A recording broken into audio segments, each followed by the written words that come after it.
In current society, gender bias remains one of the most significant issues in various workplace and educational areas. It imposes restrictions on human achievement and is likely to affect future development, especially for young children. Although educators seem to be struggling with this problem for a long time, researchers still claim that greater efforts have to be made to reduce gender bias in early childhood education. In this presentation, I will discuss this issue and outline some new approach to reduce gender stereotype and create no-bias curriculum. Gender bias, including conscious and unconscious ones, refer to prejudices or preference for female and male. It can be revealed obviously or subtly, and remain one of the most significant issues in early childhood settings. According to Morton, in patriarchal societies such as Australia, young children are widely exposed to culture and social volume that emphasize on the dominance of men. In other words, the power relationship of masculinity tend to be more beneficial for male, especially in educational area. In reality, the principle 1.5 of quality practice guide, staff treat all children equally, remain difficult to be completely realized. Evidence suggests that boys tend to receive more praise in the classroom and more attention in playground from educators, while girls are usually regarded as passive participants. As active participants, boys significantly increase their confidence and become more willing to involve in learning programs.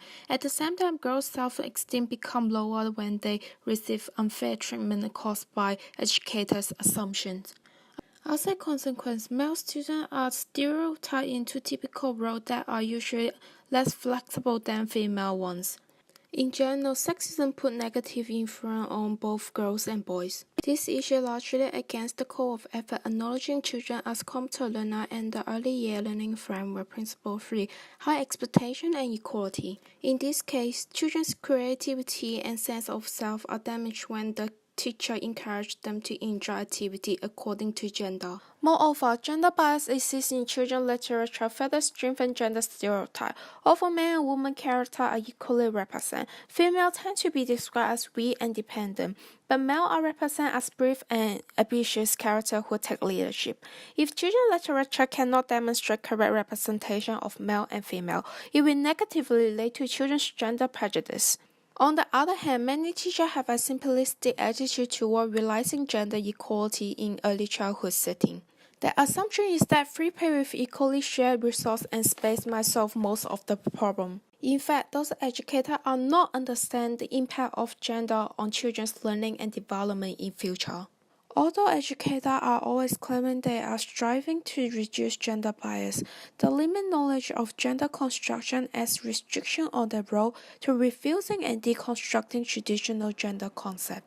To solve this problem, anti-bias literature, play, and curriculum can hold simultaneously in early childhood settings. For instance, educators can introduce literature that embraces social diversity and challenge traditional gender stereotypes.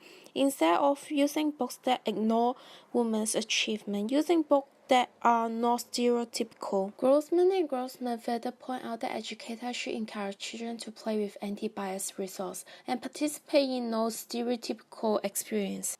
Girls can join in masculine activity and boys can be encouraged to be involved in feminist play. During dramatic play, educators should provide children with a range of accessible and non-biased resources that can be used both for boys and girls.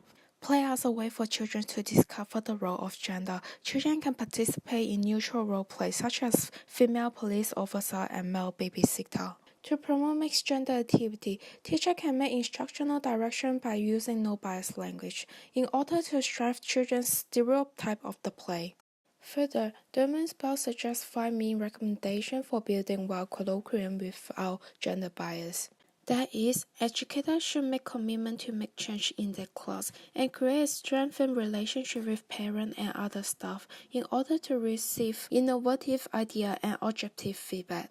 Also, teachers can group discussion on various gender issues and exchange opinions in curriculum. Then create classroom evaluation including resource and children's way of play. Eventually, teachers can gradually introduce and implement a new curriculum that embraces gender equity. In fact, It is educators' responsibility to inform all people in the setting about detail of implementation and importance of this curriculum. Parents and caregivers are also obliged to receive all the information so they can share opinion with educators in terms of gender issue. Taking parents' concern into account and making appropriate response are considered to be one of the important parts to develop a colloquium. Educators indeed need to meet observation including neutral language, cooperative learning experience, non-biased communication in class, and open discussion on gender exclusion. They cannot use own gender expectation to assess children's preference. Instead, they need to bring fair evaluation based on equal benchmark. The equal expectation aims for helping both gender meeting the similar standard in the setting. This all can assist children to achieve the early year learning framework. Children become aware of fairness. Martino and Barrow suggest that educators need to be responsible to critically question on dominant culture and traditional order in terms of the equity issue. Davis also claimed that some dominant structure can harm children's gender perception. That is because before the age of 5, children are still participating in understanding how to be normal male and female.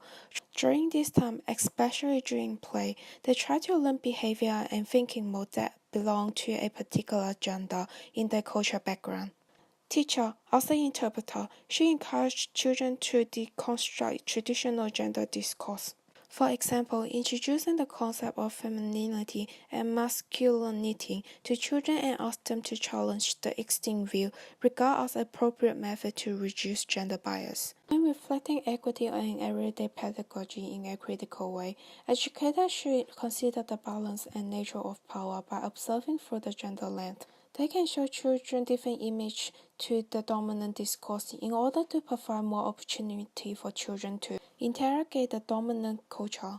In fact, having open discussion with students about the dominant culture power that influence on everyday life can help combat gender disparity. In conclusion, educators and schools should strive not only avoid external issues of gender inequity, but also generally update their own perception of gender based on the last policy and framework in education area. Open discussion with children, critical their own attitude toward gender role and stereotype in planning no bias curriculum in terms of play and learning, help to avert the gender bias in educational setting. Thank you for listening.